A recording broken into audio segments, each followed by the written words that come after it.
Grabe! Paggising ko, diretso ka agad sa kitchen ko. May naalala ako. Ngayon may naluto pala akong mga biko.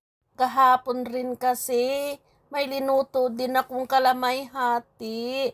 Nga gawa ito sa kasaba. Abay mga mari, super sarap talaga. Kaya naman ginrip ko ito at kinabukasan, ininit ko na para sa akin yung breakfast. Masarap kasi. Ifaris ito sa mainit na kape. Pagkatapos ko lagay sa platito ko, binalik ko nga yung iba sa ref para kinabukasan mayroon din nga maiinit katulad ngayon.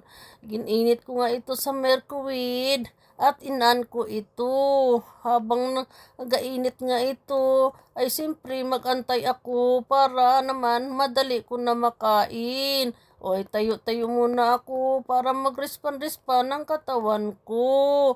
Pagkatapos nga nito init, namatay na yung microwave, kinuha ko na ito at kumain.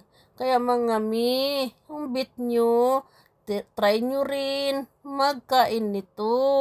O paano yan mga mi? Hindi ko na kayo maimbita. Kaya hanggang dito na lang ang aking video kasi kakain pa ako.